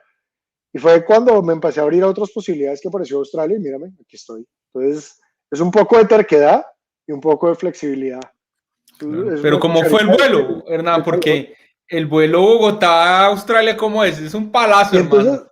y eso, y aquí tú lo corroborarás, una vez te aceptan, pasas el proceso de visa y te dicen sí a la visa, el tiempo se mete una acelerada, Frondia, es estrepitoso. Tú pasas de vivir una vida regular a de repente todo se acelera y en 2 segundos estás, nosotros estábamos, pues no recién casados, pero casi recién casados. O sea, por ejemplo, nosotros nos casamos en el 2016, esto estábamos, íbamos a viajar en febrero del 2018, nos habrán dicho que sí a todo alrededor de noviembre, diciembre del 2017 y en 2 segundos vendes el carro que tanto te costó comprar, vendes todos los muebles, ya hace un año casado, tenías los primeros muebles, venda todo, hermano, eso venda todo, todo, todo, eso Uy, venda todo, la cama, el colchón, los no, cuadros, eso empaque, lo poquito que wow. uno va a guardar, mire a ver quién se lo guarda. Eh, y como te digo, esos son 2 meses que uno siente que la vida se le acelera, una locura, y en menos de lo que te das cuenta, estás montado en un avión, en un viaje que te han dicho que es larguísimo, y esto, uno se deja meter unos muchachos en ese acelere, respire profundo, respire profundo en ese, cuando arranque ese acelere, porque va a arrancar y el acelere va a ser salvaje, en ese momento respire profundo y coja 2 segundos y pause, porque uno comete muchos errores en ese acelere. Diana Ramírez dice, mente abierta y corazón dispuesto. Cierto, Amén, cierto. totalmente. Sí.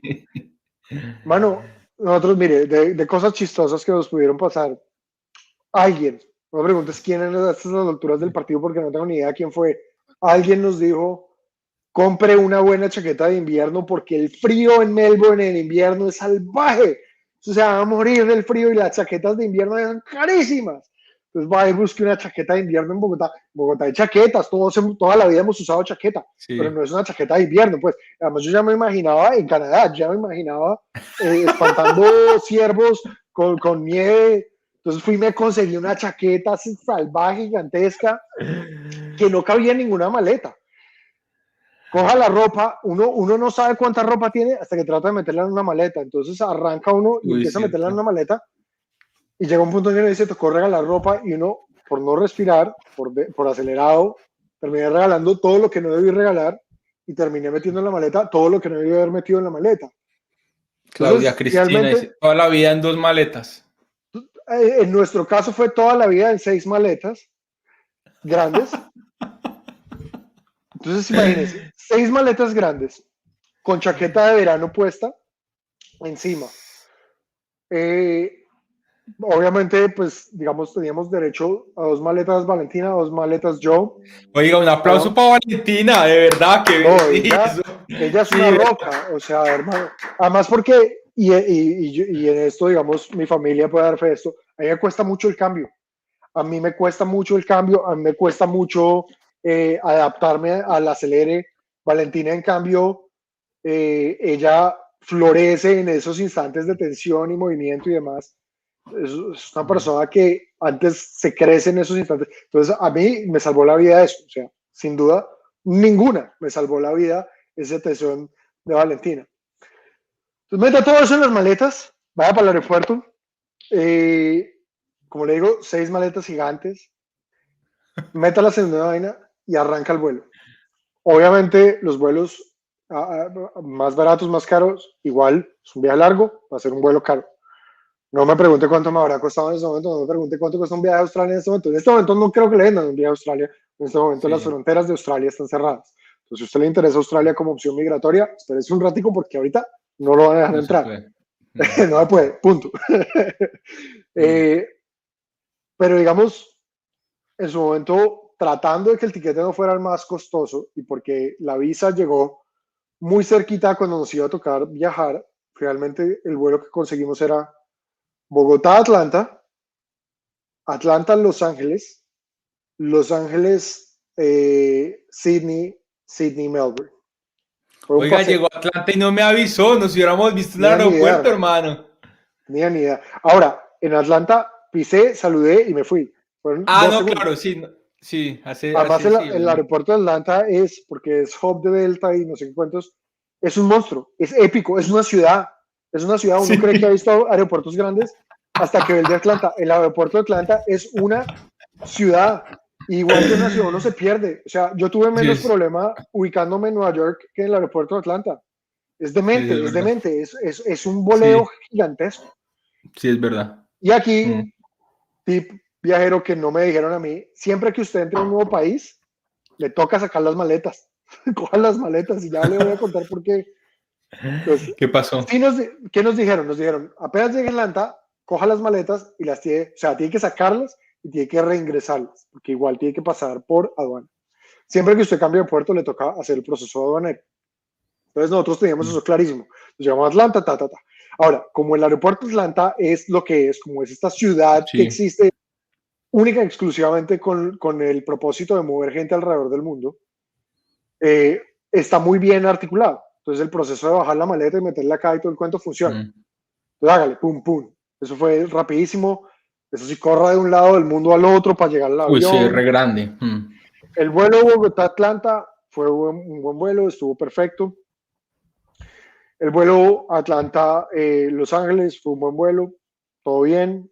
En Los Ángeles una pequeña parada, mueva aquello, mueva lo otro y arranca el... y luego arranca el paseo largo. El paseo largo, véngase por Santiago de Chile o véngase por Los Ángeles. Los Ángeles, son 16 horas en un tubo volador. Ahora, No, man. No, uno no, no. piensa 16 horas en un tubo volador y dice, no, eso debe ser imposible. A mí, yo le tenía mucho miedo y le tenía mucha reserva y la verdad me pareció fue a ratos un poquito aburrido. Porque ya, arranca el avión y ya una vez uno llega a altura crucero, no pasa nada. Lo máximo que le dicen a usted es camine. Y entonces usted da la vueltica ahí por el avión y se come alguito, se toma un vasito de agua, un cafecito. Tristemente a los que somos más o menos altos, las piernas nos duelen en los Uy, aviones. sí. Entonces, mucho caminar por el avión para estirarse. Es un vuelo que arranca como cualquier otro vuelo, pero en mi experiencia las 2 veces que ya lo he hecho, el vuelo largo, 2 veces, 3 veces, 3 veces, ya lo he hecho. Sí. Eh, es un vuelo, pues no, 4, 6, porque ya lo he hecho de ida y vuelta varias veces, pero bueno, el caso, la cantidad de veces que lo he hecho, en mi experiencia es un vuelo que arranca muy normal, pero a la hora 3 o 4 se vuelve una flota. Todo el mundo se quita los zapatos, se acomoda las maletas, sacan las almohadas, salen los pollos por ahí a caminar. Eso, hermano, claro, pues es que a esas alturas del partido ya toca acomodarse, ya básicamente usted está viviendo, le Sí. toca armar cambuche y entonces se quitan los zapatos y la gente ya saca la pijama y uno los ve con los tapaojos y con los cojines. La cosa se vuelve a decir en 2 segundos. Claro. Pues, y los pobres niños chiquitos están ya volados en el asiento, o sea, es una flota. Pero como le digo, a mí no me pareció terrible. De pronto alguien que tenga un poquito de miedo al volar o algo, bueno, eso sí es sus Uf, propias dificultades. 16 horas. Uf. Y sí le da raticos a uno un poquito la claustrofobia. Ahora, uno se ve todas las películas que hay en el avión, uno se lee el libro completo que llevaba, uno duerme un buen rato. Ahora, es una experiencia muy rara irse a dormir, despertarse en el avión, mirar la pantallita de vuelo y darse cuenta que uno va en la mitad. Ya ha hecho 6 horas de Uh, dormida y todavía en la mitad del paseo. Entonces, eso todo es una experiencia distinta ese vuelo. No es tan terrible como, o por lo menos a mí no me ha parecido tan terrible como a algunas personas les ha parecido. Como les digo, a mí lo que me pareció fue que, pues sí, es chistoso y es chistoso las dinámicas que mm. empiezan a surgir. Y ya empieza la gente a caminar descalza y ya están los tres que se parquean al lado de la cafetera y se echan el tinto y, ¿y usted dónde es? Y tal. Ay, uno echa y carrete y ya se vuelve una vaina muy distinta.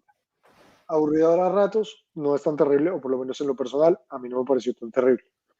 Llega uno a Sydney y aquí es donde se pone chévere. Llegué yo en febrero, finales de verano. ¿Listo? Sydney en ese día estaba en 44 grados centígrados. O sea, Wow. era Barranquilla en un día cálido. Mm. Acuérdese que Hernán llegó con 6 maletas grandes y una chaqueta de invierno puesta a Sydney. Usted se puede imaginar lo que es una chaqueta de invierno puesta en 44 grados centígrados. Uy, no. Yo me estaba No. derritiendo. Y aquí es donde viene la segunda parte de lo de las maletas y el cambio de puerto. Cuando estábamos en Atlanta, un empleado mal informado de Delta nos dijo, fresco, sus maletas llegan a Sydney. Cuando estábamos haciendo la salida aduanera para llegar al vuelo de Melbourne, la persona de aduanas nos dijo, ¿dónde están las maletas? No es que nos dijeron que iban para Sydney. Ah, de malas. Les tocaba coger las maletas y volverlas a meter.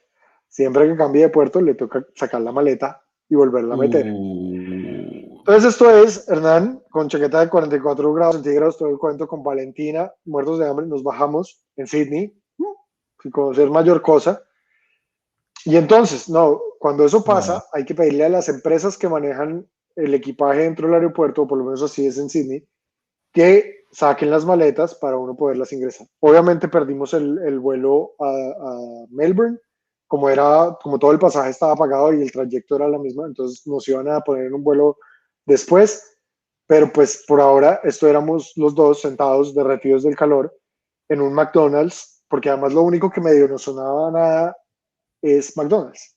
Dios, McDonald's será todo lo malo del mundo, pero es el pedacito de familiaridad que existe en todo el planeta Tierra. Por lo menos eso, yo eso lo he Y visto. Coca-Cola.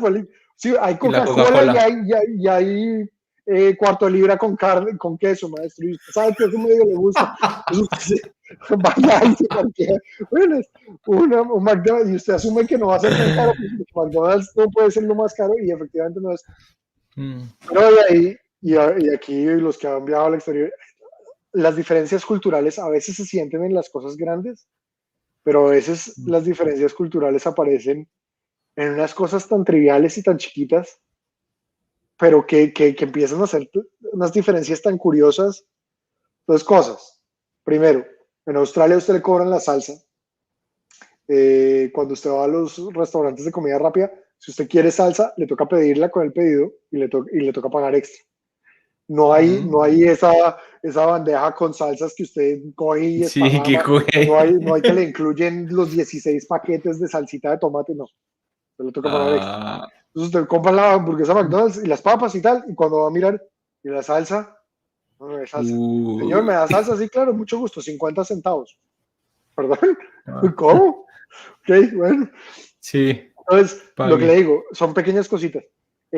Aquí en Australia, cuando uno ordena en comida rápida, siempre le dicen a uno, have here or take away.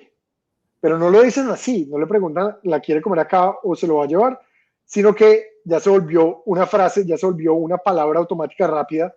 Entonces le dicen a uno, have here or take away. ¿No? ¿Qué?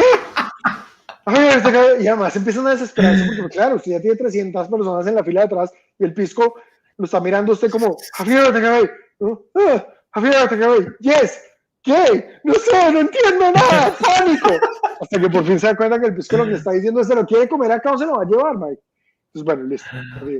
Y eso fue, finalmente llegamos a Melbourne, llegamos bien. Cosas buenas. Melbourne y Sydney son dos ciudades turísticas, de migrantes. Entonces, en ese sentido, son ciudades en las que uno se siente bienvenido, porque estaba acostumbrado a ver gente de todo el mundo.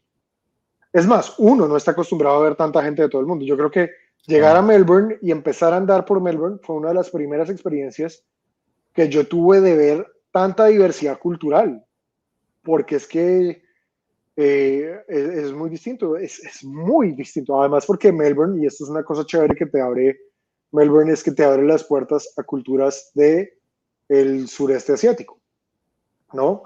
Nosotros hemos visto gente de la China, nosotros hemos visto asiáticos en general en Colombia, sin duda, hay uno que otro.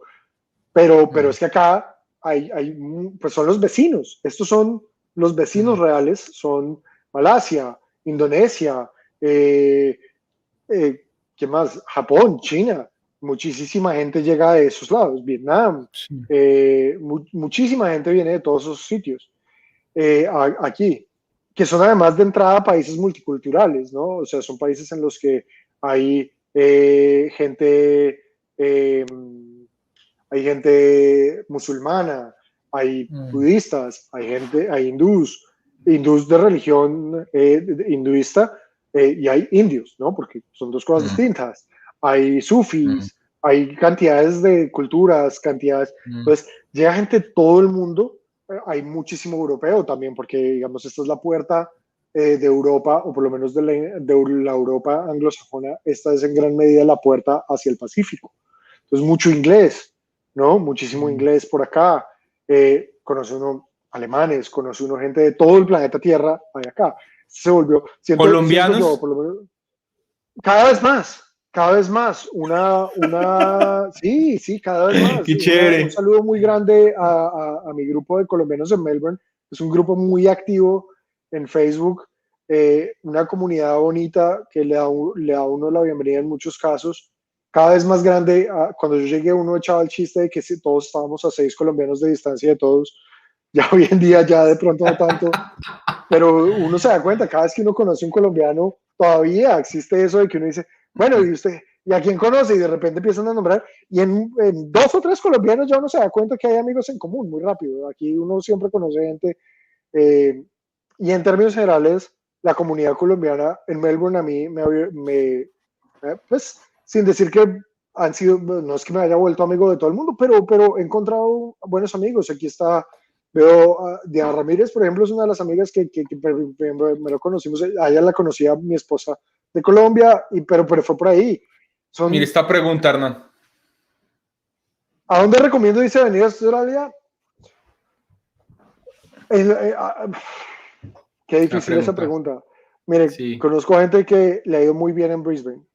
Conozco gente que le ha ido muy bien en Perth. Conozco gente que le ha ido muy bien en Sydney.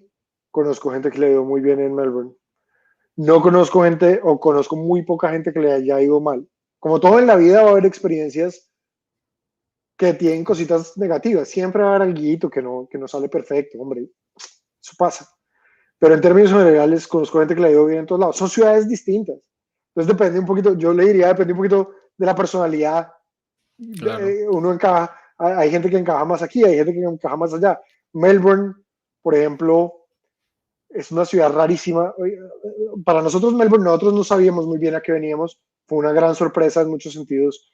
Es una ciudad muy activa culturalmente, muy activa. Muchísimos festivales. Tristemente ahorita con el COVID y eso, pues han tenido que cancelarse muchísimas cosas. Pero cantidades abundantes de festivales, festival latino, festival chino, festival indio, de todo tipo de comidas, de todo tipo de bailes, sabores, culturas, teatros, todo. Hay cantidades de actividades culturales, galerías maravillosas, museos increíbles.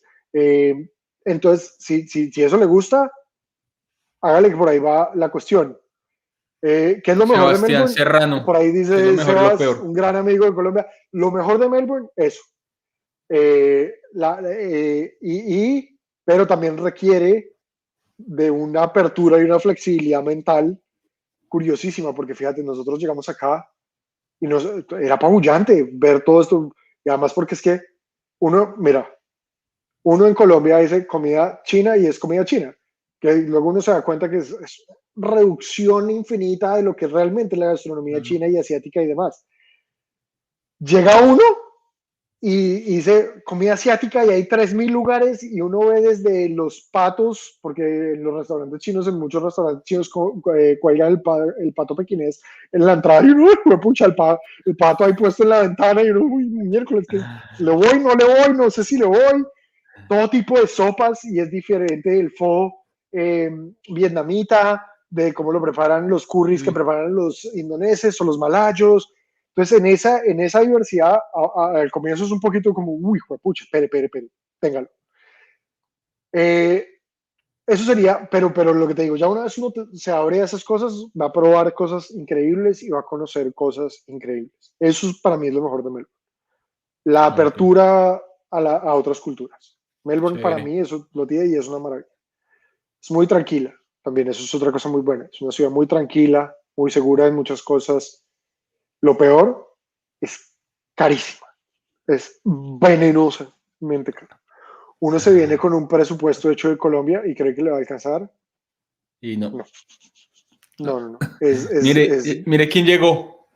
Oh, el maestro Forero, el maestro Forero, un gran abrazo, Que, hombre. que pensó que iba a Andresito. presentar el proyecto de doctorado. Un gran abrazo. Saludos, Andrés. Un abrazo. Entonces, sí, lo que te digo, ese es un punto difícil. La economía, sí, se puede trabajar y ya una vez uno empieza a trabajar y a ganar en Mm. dólares, se logra, pero es caro, es caro, es El caro. dólar Mira, australiano, además, ¿no? Dólar el dólar australiano. australiano, que no es tan caro como el americano, ahorita está caro. Ahorita el dólar australiano, la última vez que lo revisé, estaba casi en 2.800 pesos. Entonces, traer plata de Colombia es difícil, es costoso. ¿Ustedes han regresado a Colombia desde que se fueron, Hernán? Fuimos una vez, no hemos podido ir más porque el COVID no permite viajar, pero fuimos una vez eh, y lo que te digo, una noche acá te puede costar, uy, hijo de pucha, ¿cuánto? Eh, Andrés está perdiendo, bueno, ya, Así que creo Andrés que está estamos triste, va discutiendo perdiendo aquí, Nacional. estamos discutiendo el fútbol colombiano Oiga, acá, ya nos cogieron cosas el que chat, uno, ya nos cogieron el chat ahí para nos ellos. cogieron aquí el parche del chat, muy bien, pero bien, Sí, el eso es lo doctor más Ferrer nunca informado que he estado yo del decepciona. fútbol nacional desde que llegué, porque eso sí, no, hermano, yo no voy a madrugarle ni a Uy, Millonarios, ni a sí, Nacional, ni a porque, nadie. sí, total, porque el cambio de horario, o sea, yo estoy a miércoles 11 de la noche en Atlanta, pero usted está a jueves. Yo estoy a jueves a 1 de la tarde.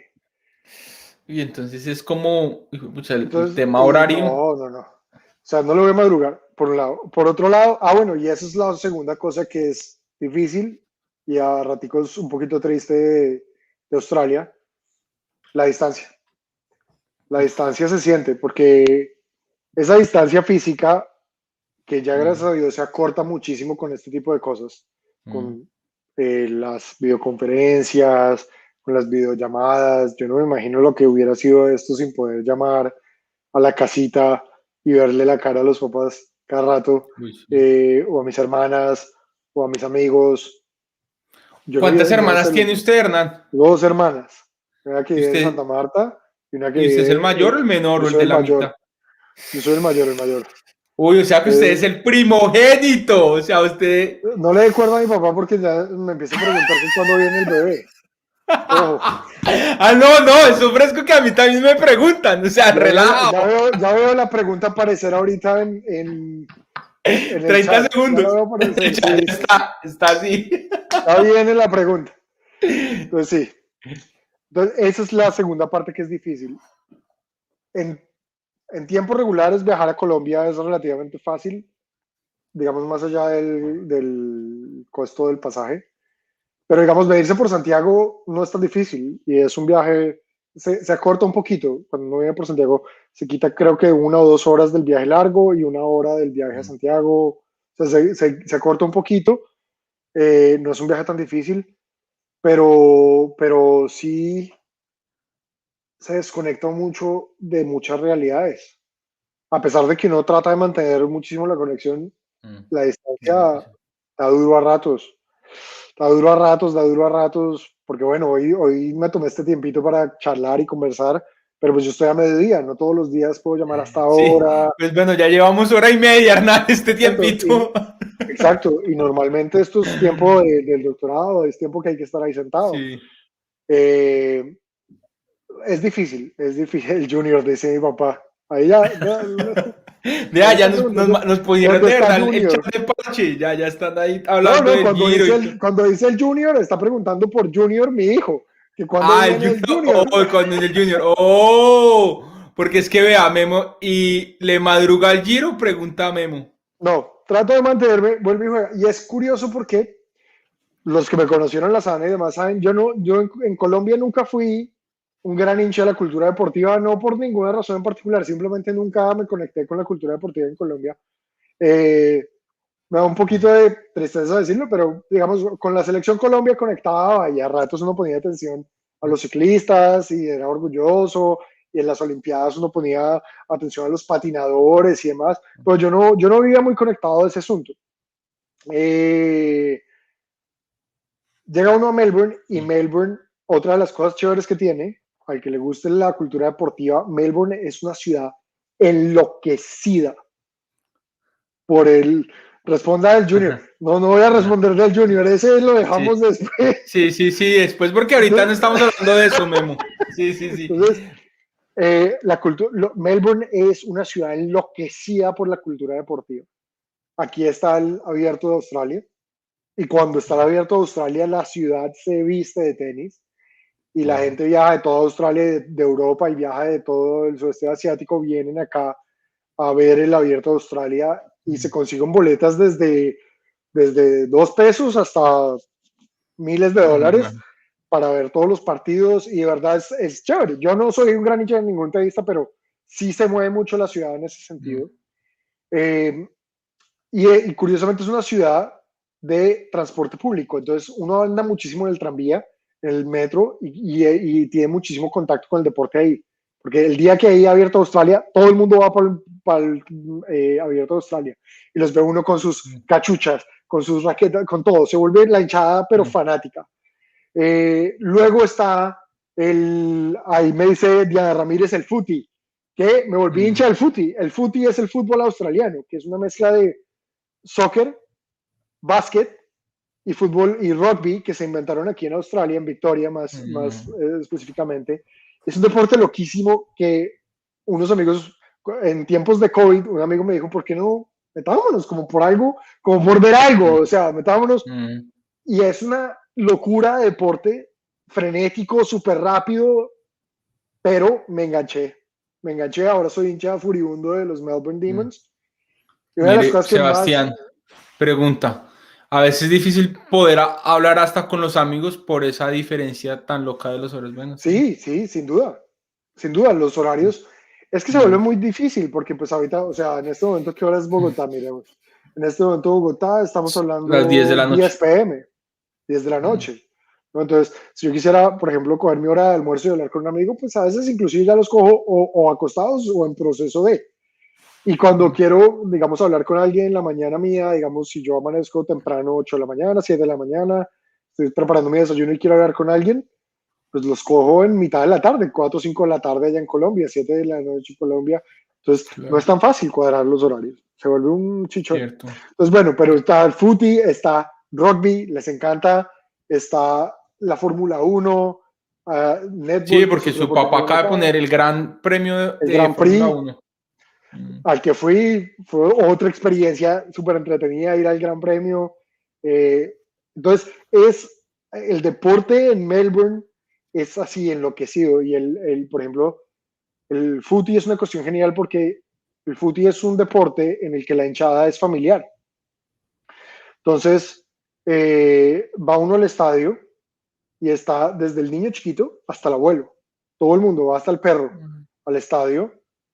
Y es una experiencia genial porque todo el mundo va vestido de sus colores y demás, con su bufanda, con su sombrerito, con lo que sea. Pero es supremamente amigable el ambiente. Todo el mundo sentado, la gente tomando cerveza en el estadio, sentada, feliz. Y es una delicia de ambiente. Todo el mundo amigable, sí, gritando y diciendo y lo otro, pero tranquilos, maestro. Entonces yo me he gozado muchísimo de eso. Y se monta uno al tren con 1.500 personas, todos acabados de salir del estadio con todos los colores del partido que acaban de ver, y relajados, todo el mundo para la casa. No pasa nada, no es un Santa Fe Millonarios. No pasa nada, delicioso. Entonces, eso me ha permitido a mí acercarme a una cultura que yo nunca había tenido en la cabeza, que era la cultura deportiva. Claro. Nunca lo había tenido ahí. Dice, los amigos de los papás preguntamos lo mismo. ¿Sí? ¿Dónde está Junior? No preguntemos eso. No, todavía no. Hernán, ya increíblemente, ya vamos 1 hora y 40 minutos transmitiendo online gracias a esto de la magia de la tecnología. Oiga, el tiempo con usted, igual que en las clases, pasa así, Hernán. Pasó rapidísimo, está pasando el tiempo rápido. Es que a mí me dan puerta y a mí me salen letreros, yo hablo mucho carreta. No, pero por mí está bien y la gente también está acá conectada. Obviamente, como estamos empezando, Sí, temporada, primer episodio. Hernán, yo le quiero hacer la invitación para hacer otro episodio el otro mes, si usted quiere, si usted Hombre, tiene yo tiempo. delicioso, yo sigo hablando carreta, a ver que me den chance. Eso sí, yo vuelvo, Sí, pero rico algún día me encantaría, por ejemplo, hablar de otros temas, terminar, nos toca claro, terminar el tema de Australia, ese es un tema que hay que terminar, sí, eh, y bueno, porque hay que hablar de otras ciudades y demás, y me encantaría claro. además abrirle la puerta a otras personas que están, ya que hubo gente interesada en qué otras ciudades hay, amigos que hay en Sydney, amigos que hay como te digo, en Perth, Por, no, sería los genial, traemos, porque los son experiencias traemos. muy distintas, buenas Sí, en su propia ley, digamos, cada uno tiene sus cosas. claro. Es un Si ellos país, quieren, Hernán, si no se intimidan con la cámara, no, hacemos no, yo estoy también con seguro que más de ellos. uno se le mide. Y es un país con muchísima riqueza que conocer. Ojalá que los lazos entre Australia y Colombia se estrecharan un poquito más. Cada vez están más estrechos gracias a que cada vez hay más colombianos acá.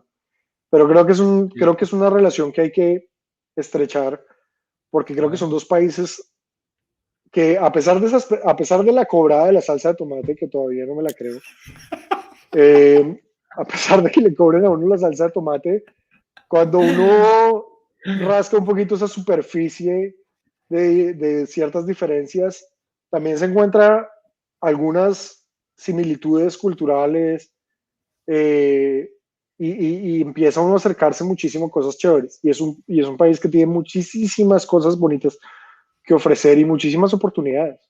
Conozco muchísima gente Claro. que se ha venido aquí a trabajar, a estudiar desde inglés hasta el doctorado, literalmente. Mm, Eh, y también le abre uno la puerta a conocer no solo la cultura australiana, que es una cultura joven y distinta, con cosas buenas y difíciles, pero lo que te digo, yo, por ejemplo, en mi vida jamás había pensado en viajar a Malasia, a conocer Malasia. Uno de los viajes más maravillosos que he hecho fue precisamente desde acá ir a Malasia y encontrarme con una cultura, o sea, que volví y juega, en la superficie pareciera diferente, pero en la realidad también nos damos cuenta que somos muy cercanos. Malasia, yo a ratos la veía completamente foránea y a ratos decía me siento en Medellín o a ratos decía wow. me siento en Bogotá, a pesar de ciertas diferencias que están. Y también me abrió la puerta, hombre, a paisajes y a lugares increíbles. Yo aquí hago la cuña publicitaria a Malasia porque, pues, digamos, es increíble el caminar por Kuala Lumpur y encontrar unos templos hindúes en mitad de una montaña increíble o unas mezquitas espectaculares, divinas, con una riqueza histórica increíble y con una gastronomía, uno no se imagina lo que es. O sea, uno comer, la comida colombiana, yo le hago muchísima publicidad acá y está ganando cada vez más fans acá. Ya tenemos acá, yo creo que ya estamos alrededor de 5 o 6 restaurantes colombianos solo en Melbourne y tiene su hinchada. Pero, por ejemplo, para Wow. uno de colombiano, la comida malaya son unos curries espectaculares y unas vainas deliciosas. La comida indonesia tiene lo suyo, la comida vietnamita, o sea, abrir uno gastronómicamente, culturalmente, a esas visiones del mundo es otra locura. Claro. Conocer gente, yo he tenido la oportunidad de interactuar con un gran amigo acá, es indonés, pero de familia migrante china, y entender lo que son esas Mm, complejidades étnicas y culturales es una locura. Otro gran amigo es filipino y también he aprendido muchísimo de eso. Entonces te abre la puerta a un mundo que de verdad uno no se imagina. Por un lado está el mundo australiano, que como te digo, tiene sus diferencias, tiene sus cosas en común. Te abre las puertas al mundo asiático, que es una locura.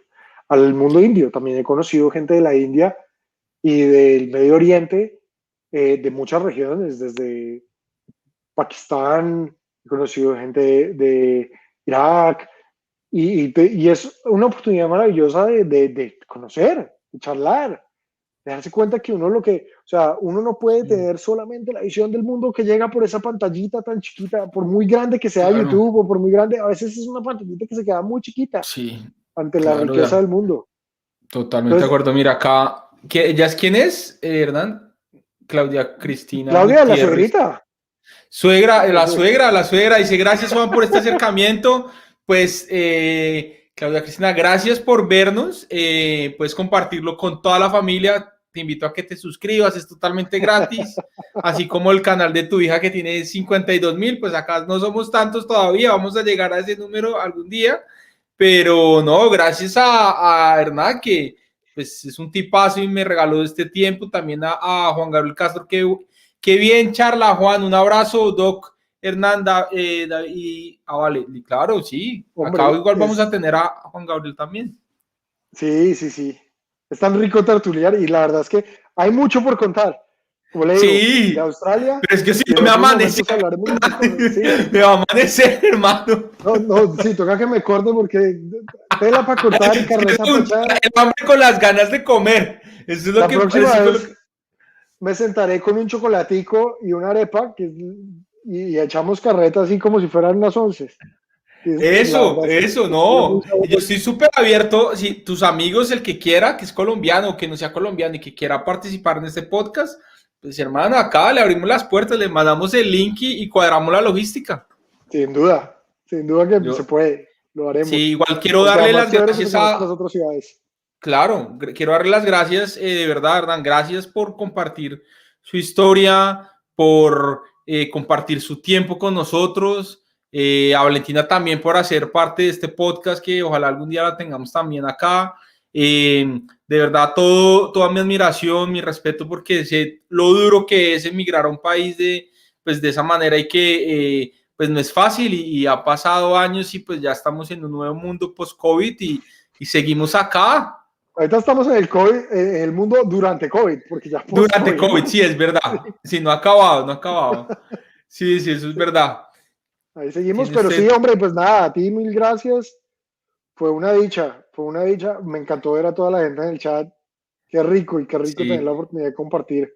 Mandaré todos los abrazos, además mandaré todos los abrazos a Valentina. Voy a tocar que la entrevistes porque veo que hay interés claro. por Sí, parte de la hinchada claro, no, y pues, de que venga a claro, charlar y a contar las historias, porque sí hay sí, muchísimas claro. historias por contar de lo que es la vida acá y de otros temas. Ya luego hablaremos Claro, de y otros temas. cuadramos, claro, porque es que también ya, pues la gente quiere saber, trajo toda la fanaticada y todo, Hernán, toca el próximo mes, toca cuadrar otra fecha. Qué delicia que se nos pegó la hinchada. Claro que sí, así Sí, será, lo haremos. listo. Feliz noche para todos, donde quiera que estén. Gracias también a su papá, patrocinador de este podcast, que le dio la vida a usted, hermano, en el año 84. Usted también es, Literal, sí, gracias, patrocinador ahí, los dos. patrocinador, aunque él no sepa, él es patrocinador de este podcast, y a su mamá y a sus hermanas y a toda la fanática en Colombia, un abrazo y nos vemos en el próximo episodio Colombianos en el Exterior. No olviden suscribirse, compartir, darle like y nos vemos en el próximo episodio. Feliz noche para todos. Chao.